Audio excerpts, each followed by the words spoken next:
Olha, já que você vai no horário do almoço, um clássico é experimentar o famoso Parmegiana de Itu, que é gigante, claro. Além disso, além do orelhão, tem a famosa Praça dos Exageros, onde você encontra vários objetos gigantes, como lápis e formigas enormes. Outra parada... Se você busca algo tradicional e com cara de história, o Bardo Alemão é um clássico de Itu com décadas de tradição e é algo novo. Um prato que nasceu de inspiração italiana, ganhou identidade brasileira e é servido num bar com tradição alemã. No fim, acho que vai muito bem.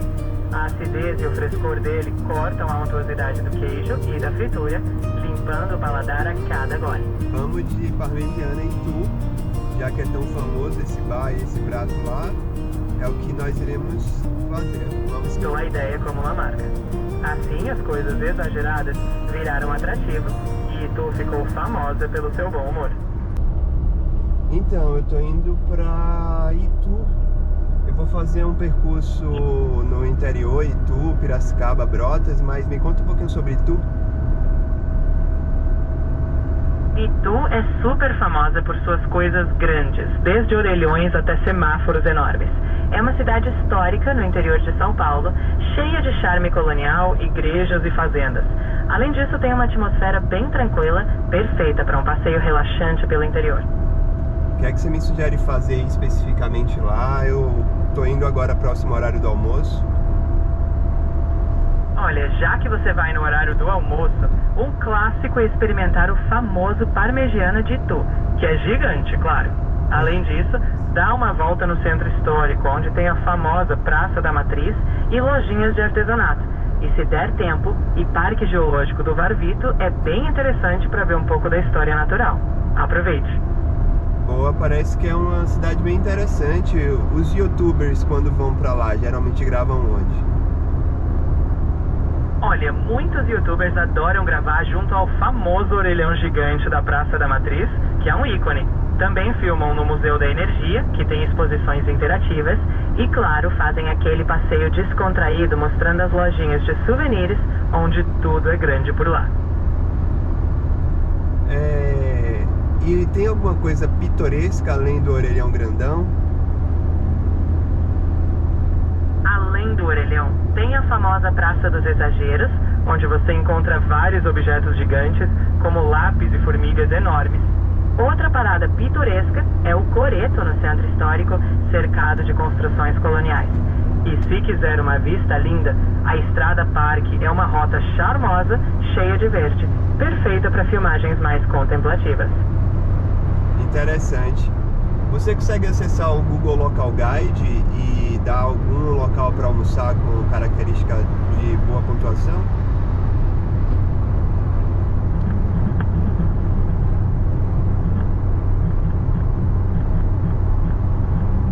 Em Itu, você tem opções bem avaliadas para almoçar. O Bardo Alemão, famoso pelo filé à parmegiana gigante, fica no centro histórico. A Cia Steakhouse é ideal para amantes de carnes e o Cafundô Itu tem um ambiente descontraído com opções vegetarianas. Todos eles são bem avaliados e ficam próximos, perfeitos para uma visita. Mas tem alguma comida que seja assim tradicional de Itu? Se você busca algo tradicional e com cara de história, o Bardo Alemão é um clássico de Itu com décadas de tradição e o parmegiana deles é praticamente um patrimônio. Além disso, o restaurante São Judas Tadeu, também conhecido, tem aquele clima bem familiar e tradicional, com comida típica brasileira que muitos frequentadores antigos adoram. Aproveite esse gostinho de tradição. Mas o parmegiana é um prato originário de onde? O parmegiana, na verdade, é uma adaptação brasileira inspirada no melanzane alla parmigiana da culinária italiana, que originalmente leva berinjela. Aqui, a gente substituiu por carne ou frango empanada, coberta de molho de tomate e queijo. Ou seja, nossa versão é uma criação brasileiríssima, inspirada, mas com identidade própria. Tá, mas e se eu tentasse identificar algum alimento tradicional, originário de Itu/região? Eu deveria comer o quê?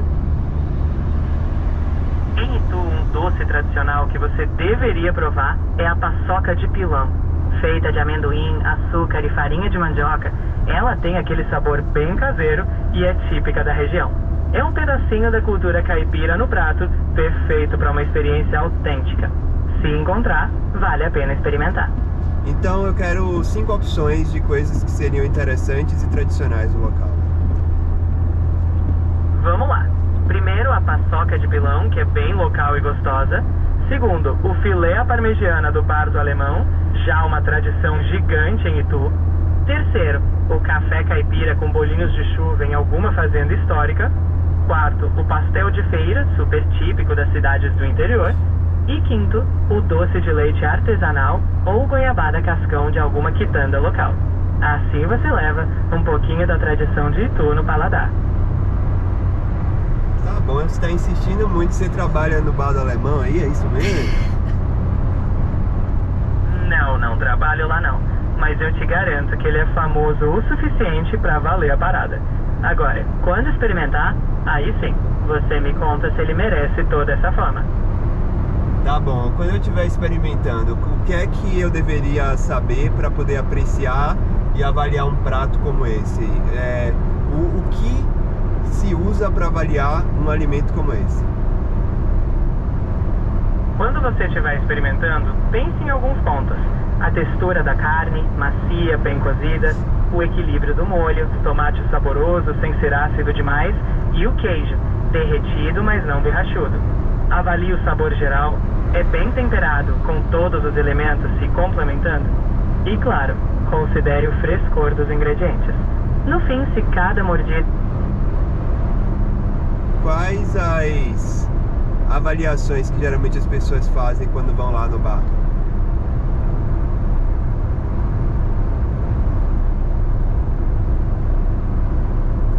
Acabou a internet. Perguntando qual é o melhor acompanhamento.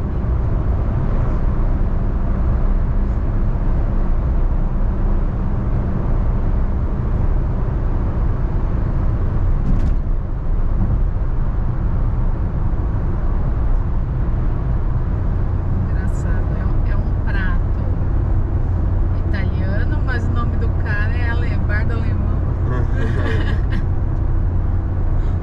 De nada. Qualquer coisa, tá aqui. Boa aventura gastronômica.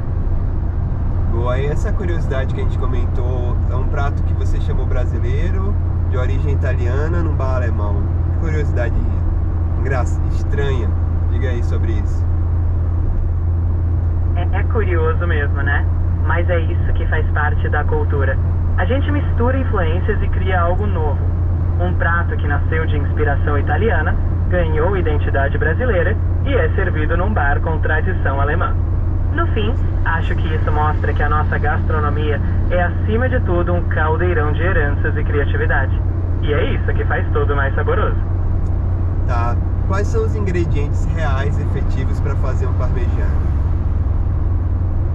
Para um bom parmegiana, você vai precisar de um corte de carne ou frango, macio e uniforme, farinha de rosca para empanar, geralmente bem crocante, ovos para dar liga na milanesa e farinha de trigo no empanado. O molho de tomate precisa ser bem feito, com tomates maduros. E o queijo, idealmente um bom queijo mussarela ou até um mix com parmesão, derretendo por cima. Tudo isso, claro, com tempero a gosto, mas sempre equilibrado. Se esses ingredientes estão caprichados, o prato brilha. Parece um prato simples, mas qual seria o modo de preparo?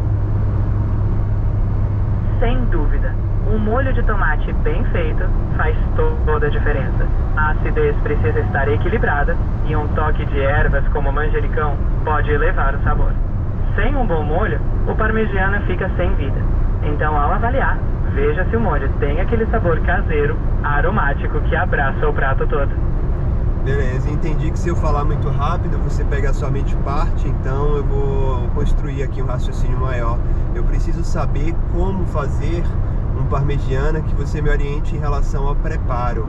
Como eu prepararia um parmegiana se eu estivesse em casa, por exemplo? Claro, vamos lá, passo a passo. Primeiro você tempera os bifes ou frango com sal e pimenta. Passa na farinha de trigo, depois no ovo batido e por último na farinha de rosca. Frita até ficar dourado. Aí você coloca o bife empanado numa assadeira, cobre com um bom molho de tomate caseiro e finaliza com bastante queijo mussarela. Leva ao forno até o queijo derreter e pronto. Acompanha com arroz ou batata. Assim, você tem um parmegiana delicioso em casa. E minha esposa perguntou aqui sobre acompanhamento. Qual seria o melhor? A combinação clássica é um arroz branquinho, soltinho, e uma batata frita crocante ou batata palha. Se quiser algo mais leve, uma salada verde simples também equilibra bem. Assim, o prato fica completo, sem brigar com o sabor principal. E claro, é aquele conforto garantido. E em relação a suco, qual suco combinaria? Mas eu não quero apenas uma ideia de suco legal, eu quero uma combinação que gastronomicamente se justifique. Olha, pensando no equilíbrio de sabores, um suco de laranja natural vai muito bem. A acidez e o frescor dele cortam a untuosidade do queijo e da fritura, limpando o paladar a cada gole. Além disso, a doçura natural da laranja complementa bem o molho de tomate. Então, a harmonização garantida. Boa. Valor nutricional desse prato aí, com acompanhamento e suco. Bom, com tudo isso junto, um belo parmegiana, o arroz soltinho, a batata crocante e um suco de laranja fresco, você tem um prato super reconfortante.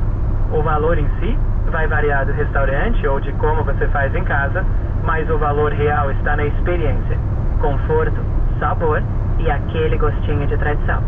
Vale cada garfada.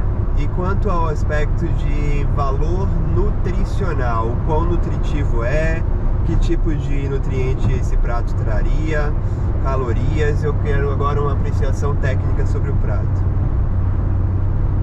Olha, tecnicamente, o parmegiana é bem energético. A carne traz proteínas, mas o empanado e o queijo adicionam gorduras e calorias. O molho de tomate tem vitaminas, como a C, e se você incluir uma salada, você acrescenta fibras e micronutrientes. O suco de laranja dá mais vitamina C. No geral, é um prato mais calórico, rico em proteínas, gorduras, carboidratos, mas se bem equilibrado com acompanhamentos leves, dá para encaixar numa refeição gostosa e nutritiva. Algo nesse prato que seja não recomendado? O principal ponto de atenção está no excesso de fritura e gordura. Se consumido com muita frequência, pode levar à ingestão de calorias, gorduras saturadas e sódio, especialmente com o empanado frito e a quantidade de queijo. Para quem tem restrições é bom moderar, mas com equilíbrio e sem exagero, dá para curtir sem problema. É só não fazer dele um hábito diário. Beleza, então vamos de parmegiana em Itu, já que é tão famoso esse bar e esse prato lá, é o que nós iremos fazer. Vamos seguir a sua sugestão. Boa, então aproveita a experiência, porque além de saborear um prato clássico, você vai estar mergulhando numa tradição da cidade. Depois me conta se estava à altura da fama. Boa viagem e bom apetite. Obrigado, me conta então agora um pouquinho mais da história de Itu, quando a cidade foi criada, por que ela tem esse padrão, essa característica de coisas grandes. Quero conhecer mais. Itu foi fundada lá no século XVII e acabou se tornando um ponto importante no ciclo do ouro e depois no ciclo do café. A história das coisas grandes veio de um humorista, Simplício, que brincava que em Itu tudo é grande. A cidade abraçou a piada e isso virou parte da identidade turística. Além das coisas gigantes, Itu preserva seu centro histórico. É divertida de história, cultura e bom humor. Quando foi que houve esse movimento de criar as coisas grandes? Simplício. Foi o Simplício, um personagem do comediante Lilico em programas de TV, quem popularizou essa piada nos anos 1960. Ele dizia que em Itu tudo era maior. E a cidade, achando graça, adotou a ideia como uma marca. Assim, as coisas exageradas viraram atrativo e Itu ficou famosa pelo seu bom humor. Ou seja, é uma piada que virou tradição. Alguma coisa de Guinness Book? Se quiser saber mais curiosidades ou tiver mais alguma parada em mente, é só falar. Adoro boas histórias. E tem alguma coisa de livro dos recordes em Itu? Na verdade, Itu não tem nada no Guinness oficial. A fama das coisas gigantes é mais uma brincadeira da cidade mesmo. Os objetos, como orelhão ou semáforos, são turísticos, mas não estão em recordes mundiais. O charme é a tradição local, não o tamanho oficial. Mas no fim, a graça está mesmo em rir dessas proporções. Quais seriam as 10 coisas maiores e mais destacadas de Itu? As mais icônicas são o famoso orelhão gigante na Praça da Matriz, um semáforo enorme na Praça dos Exageros e o lápis gigante também nessa praça. Tudo lá é superlativo por brincadeira, mas esses são os que mais chamam a atenção. Quando passar por lá, é difícil não notar. Alguma referência de Itu e suas coisas grandes na TV? Além do humorista Simplício, Itu foi cenário em programas de TV que brincavam com a fama. A Praça dos Exageros já apareceu em quadros humorísticos e o Orelhão Gigante é figurinha carimbada em reportagens de turismo. Até em novelas já rolou referência, mostrando que Itu abraçou a sua fama exagerada com muito bom humor. Quais novelas? Não foi exatamente uma novela específica centrada em Itu, mas a cidade e a sua fama de tudo grande já foram citadas em várias produções de humor e cenas pontuais, como em esquetes do antigo A Praça é Nossa e menções em quadros de programas humorísticos. A cidade é quase um símbolo recorrente quando o assunto é exagero divertido. Tá bom, me fala um pouquinho sobre a característica demográfica de Itu.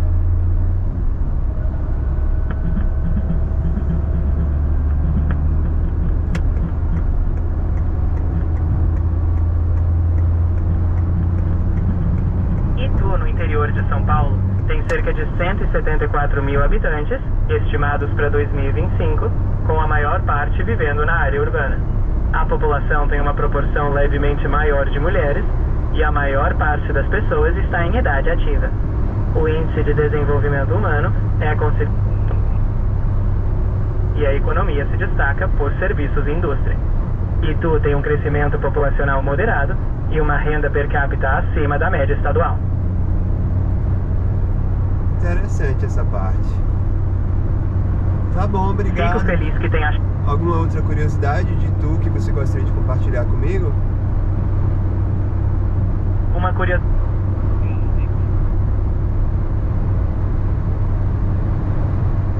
1983, aconteceu a primeira convenção republicana do Brasil, que foi um passo importante para a proclamação da República. Ou seja, além das coisas grandes, Itu também tem um papel importante na história política do país.